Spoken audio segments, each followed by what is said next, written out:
So the plan for this tank had always been to set it up around February or March, but I've really been excited about it. And you know, in the years since I've gotten out of reef keeping, I got into collecting different collectible figures. So there's a company called Hot Toys that makes really nice collectibles of different figures from pop culture, like Darth Vader, Iron Man, etc. And my buddy Dean was nice enough to buy a Deadpool off of me, and that really expedited this reef tank schedule. And so thanks to the help of Max Tanks down here in San Antonio, they're gonna help me set this tank up tomorrow. And we're gonna be getting water in the tank tomorrow, and it's gonna be pretty awesome. I'm not gonna be using this egg crate. I'm not sure if I've mentioned it in a previous video, but I will be using this topper to keep everything inside. And I really wanted to use the BRS mesh kits, but I was worried that how I was going to manage it with, you know, the cutout for the filter here and the different cutouts that I have for the wires. So what I'm gonna do is just use multiple strips of the clear mesh and basically make these grates significantly smaller.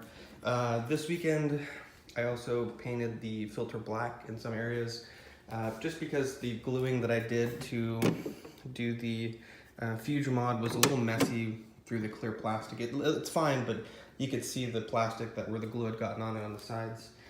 So this tank should be set up tomorrow and wet. I'll do another video then, and I'll see if Marcelo from Max Tanks will let me take some video of his procedure. And we'll be using Carib Sea Aragalive sand, and I'm very excited. So stay tuned. We'll be starting the tank tomorrow. We got some bacteria in a bottle, and we'll be starting this bad boy off pretty soon.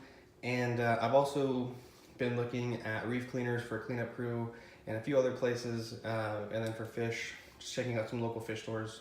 But it's gonna be really neat, and hopefully some of those stores might let me film in their store, but we shall see. Here's a good look at the rock work. I also did epoxy putty. It's like a reef safe epoxy putty to combine these rocks. I did a little bit more than I think was necessary, but I really didn't want anything falling when I was removing it to put the sand in. So really huge update today.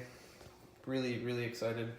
I think I've settled on 2 black Ocellaris, the white stripe, for this tank. I was between Dominoes, Platinums, Midnights, and unless I go to the fish store, you know, once everything's good to go and they have Midnights, I'm thinking the black and white's gonna be the one for me, the pair of those.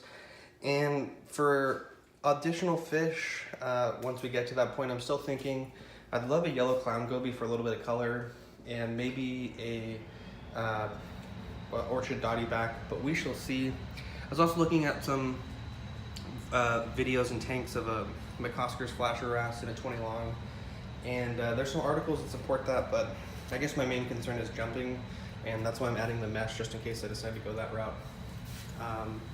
But yeah, so thank you guys for watching. I think the videos are getting some pretty good views. I really appreciate you guys for tuning in after a 5-year absence. So there's the tank, and I also am going to possibly be testing out a new product by a good friend of mine's company, which if we do, we will talk about that next week. And well, that's pretty much it. Thanks for watching, guys.